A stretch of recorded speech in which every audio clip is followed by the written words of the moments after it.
Good evening on the World News tonight from Babagide Imo Television. First, the headlines.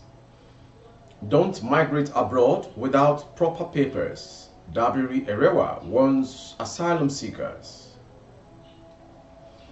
8.9 billion naira salary. Audit of FCTA staff coming. Wike. I'm saddened. Judiciary Catholic priests are getting sucked into politics. Kuka. Army arrest weapon suppliers to notorious terrorist Bello Turji. Oaneze to Tinubu, releasing Nnamdi Kanu as Christmas gifts to Igwe. On sports, time to invite Olisa Nda to Super Eagles. I am Morire Rabila Lawal, the news in detail. The chairman CEO of the Nigerians in Diaspora Commission, Abike Dabiri Erewa, has urged Nigerian asylum seekers to leave legitimately and with proper documentation to avoid unpleasant consequences. He said that these in light of a growing number of Nigerians migrating out of the country, a phenomenon locally referred to as Japa. According to a statement by the Commission's Director of Media, Public Relations and Protocols Unit, Abdurrahman Balogun, on Thursday, Dabiri Erewa gave the warning when she visited some Nigerians at a shelter in Brampton, Canada. Expressing sympathy for their condition, the NITCOM boss orders without proper documentation who are seeking asylum to desist, saying the situation is getting tougher in many countries. It is just not worth it, more often than not, she added.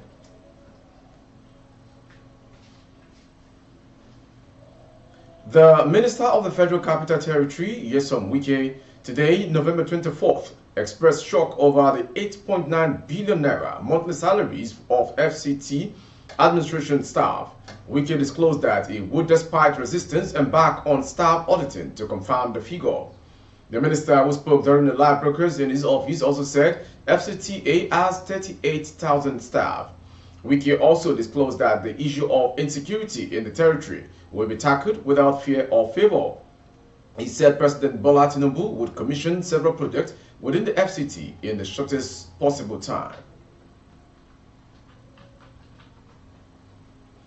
The Bishop of the Sokoto Catholic Diocese, Matthew Kuka, has expressed sadness over the political situation in the country, saying members of the judiciary and Catholic priests are already getting sucked into politics. Kuka stated these at the 8th House of Justice Summit in Kaduna today. I'm saddened by the fact that the judiciary has now found itself being sucked into politics. I would have also been sad, and I'm also sad to the extent that even us who are priests in the church, we are getting sucked into politics because you will never come out the same. You go to wrestle with a pig inside a mud, you may defeat the pig, but you cannot go around showing yourself to see what you look like.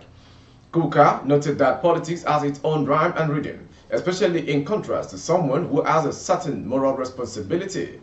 The cleric, however, urged Nigerians not to be despondent, saying the best is still to come. Rather than worry about the next generation, he urged and argued that Nigerians should be focused on the present. Yes, we dream about the future, but like somebody said, today is the tomorrow you dreamt about yesterday. But let's not be nervous. We should be nervous that we are underperforming because there are things we could have done differently and we can do differently. The Kaduna State Army Command has successfully apprehended 3 arms dealers supplying weapons to notorious terrorist kingpin Bello Turji. The Director of Defense Media Operations, Major General Edward Buba, announced that the arrests were conducted in Kaduna between November 14 and 17 on Thursday, November 2023. They revealed that the culprits were en route to deliver arms and ammunition to Turji in Zamfara State when intercepted. Turji is known for his involvement in severe crimes, including the killing of 200 people in January 2022, and was declared wanted by the Defense Headquarters on November 14, 2022, with a bounty of 9,500,000 naira. The army officials recovered a significant amount of weapons during the operation, including 504 rounds of 7.62 mm special ammo, 100 rounds of 7.62 mm NATO ammo, 3 RPG charges, 3 mobile phones, an ATM card, and a vehicle.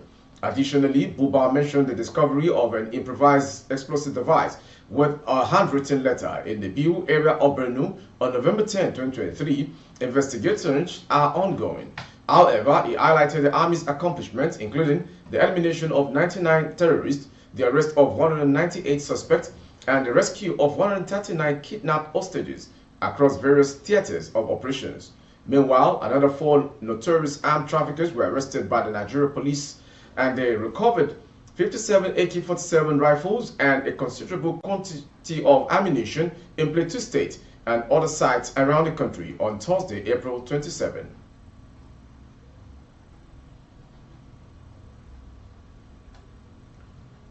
Moving on to the next story. In a recent development, Ohanaeze Ndigbo has passionately implored President Bola Tinubu to extend a significant Christmas gift to Christians by releasing Nnamdi Kanu, the detained leader of the indigenous people of Biafra, IPOI. The plea, articulated in a press statement by Mazi Okechukwu Izeguzoro, the Secretary General of the factional Ohanaeze Ndigbo, emphasizes the release of Kanu as a pivotal step towards restoring peace in the southeast. The statement underscores that releasing Kanu would not only bring an end to the artificial security challenges in the region, but also address the economic toll inflicted upon the area. Ohanaeze Ndigbo estimates losses exceeding 42 trillion naira since Kanu's incarceration during the Buhari administration, attributing these losses to the security challenges artificially created by criminals exploiting the situation.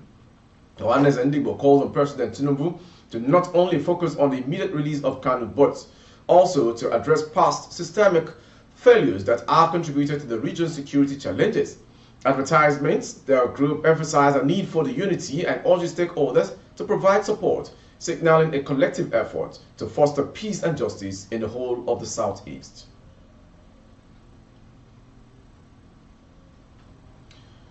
In his usual combative mode, Nyesom Wike, the Minister of the Federal Capital Territory, has hit his successor, Simi Fubara, describing him as an ingrate. The governor declared, "I don't like ingrate," who happens to be the former governor of the state, in a tone of disappointment that his relationship with Fubara has broken down irretrievably.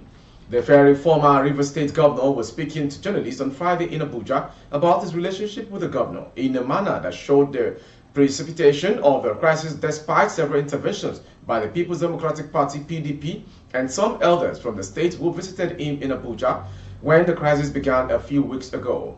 The crisis, which blew open the disagreement, has divided the State Assembly into two, one loyal in support of the governor, while the other half in support of the minister. It led to the burning of the State's Assembly complex, while members of the State's Assembly, loyal to the minister, attempted to impeach the governor. The two camps in the State Assembly have continued to sit at different locations since the crisis broke out. Wike showed his displeasure for not being accorded what he called loyalty and respect on Friday, even as he lamented his mistreatment in the hands of the governor.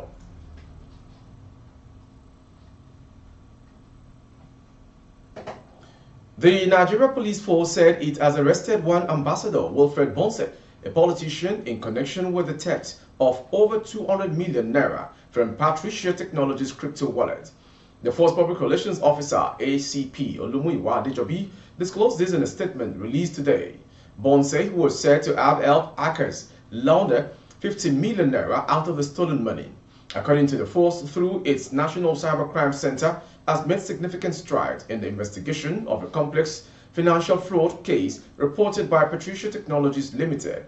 He added that the case involved criminal conspiracy, unauthorized modification of computer systems, network data, and the unlawful diversion of funds amounting to over 200 million naira, as contained in the petition to the Inspector General of Police.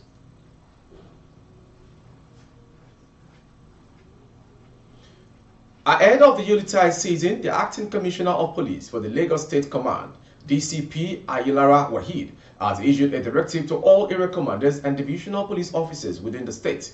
The directive aims to maintain optimum security across their respective areas of responsibility during the festive period. The directive was communicated during a strategic meeting where the Acting Commissioner engaged with officers and heads of departments serving in the command. The spokesman for the Lagos State Police Command, SP Benjamin Udain, revealed this in a statement. The meeting involved a thorough review of the deployment of human materials, and operational resources, particularly at identified strategic and vulnerable points across the state. Emphasizing the importance of professionalism, courtesy, and firmness, the deployed officers were charged to uphold these principles in the execution of their duties. To ensure the efficacy of the security measures, DCP Ayilara pleaded and pledged continuous monitoring and evaluation of the deployed strategies.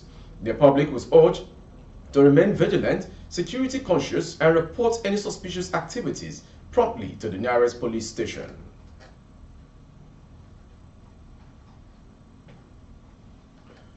Moving on to the next story. Armed bandits have gone on rampage in the community in Zamfara State, causing havoc in the area. The bandits reportedly killed 2 persons during an attack on Kauranamuda town, the headquarters of Kauranamuda local government area of Zamfara State. It was gathered that the bandits invaded the town at about 9 p.m. on Tuesday, November 22, 2023, shooting sporadically. The attack was said to have forced residents to scamper for safety. A resident of Kauranamuda, Ismail Kaura, who confirmed the incident, said that 2 persons, including a female student identified as Nigma, who was on her way to Islamia school, were killed during the attack. The other resident killed during the attack has been identified as Ghazali Abubakar. Kaura added that the troops of the Nigerian army deployed to the town engaged the bandits in gunduel and forced them to flee the town. From that story, we'll go to the foreign story. Israeli forces withdrew from Gaza's largest hospital, Al-Shifa, today, the Hamas-run health ministry said, on the first day of a temporary truce between Israel and the Palestinian militant. The Israeli military raided Al-Shifa last week, targeting what it said was a Hamas command center in a tunnel complex beneath the medical facility. The Palestinian militant group and hospital officials have repeatedly denied the claim. Al-Shifa has been a major focus of Israel's ground offensive in the Gaza Strip following attacks by Hamas across southern Israel on October 7, which Israeli officials say killed about 1,200 people. Since the Israeli raid, many of the estimated 2,300 patients, staff, and displaced civilians sheltering in the Al-Shifa complex have been evacuated to the south of the Gaza Strip. But the World Health Organization was extremely concerned about the safety of the estimated 100 patients and health workers remaining at Al-Shifa, spokesman Christian Lindsmeyer said. Finally, on sports. Exinternational Godwin Okara has called on the Super Eagles analysts to extend an invitation to Orlando Pirates defender Olisa Nda to the national team as he has what it takes to help the team. Nda, who was named the Player of the Month for October for Pirates, has helped marshal 3 clean sheets in the team's last 5 games in the DSTV Premiership. With the Super Eagles struggling defensively in recent games under Jose Pesero, there are concerns about the team's backline ahead of preparations for the Africa Cup of Nations in Côte d'Ivoire. Speaking further, Okara said with that knowledge of African football after playing for Remo Stars and Aqua United in Nigeria before moving to South Africa, he has what it takes to help the Super Eagles for AFCON come next year, January. That is a good thing because he has the African mentality. It's a good thing for the national team. It's the right time for us to invite him. He has a cap with them. They should give him a chance. What are we waiting for? Is he not supposed to be invited? The atmosphere is not the same because they never played here. We have that mentality when coming back home to play, but they don't have it. The team has leaked cheap goals in their last 4 games against Saudi Arabia, Mozambique, Lesotho, and Zimbabwe. And that has exhibited an impressive ability to read the game. His intelligence in reading the game is often displayed on the pitch through his defensive positioning, which helps him to effectively make plenty of interceptions. He was part of the Super Eagles team at the last AFCON in Cameroon, coming on as a substitute in the 2-0 defeat of Guinea-Bissau in the group final game. With that sports story, we've come to the end of today's world news. Before we go, some headlines. Don't migrate abroad without proper papers, Dabiri Erewa warns asylum seekers. 8.9 billion naira salary, audit of FCTA staff coming, Wiki. And saddened, Judiciary, Catholic priests are getting sucked into politics, Kuka. Army arrests weapon suppliers to notorious bandits, Bello Triji. Ohaneze to Tinubu released Nnamdi Kanu as Christmas gifts to Igbo. On sports, time to invite Olisa Nda to Super Eagles, Okara. For updates of our broadcast on YouTube, our handle is Babagbagede Imo Television. Kindly subscribe and click on the notification bell. Select option all to access all of our broadcasts. On Facebook, Bagede Imo with Alawi Adebayo. Please like and follow the page. For advert placement of goods and services, coverage of events and function, please dial the phone number streaming on your screen. Jomat Mufida to all faithful Muslims all around the world. Thank you for watching. I am Moriri Rabina Lawal.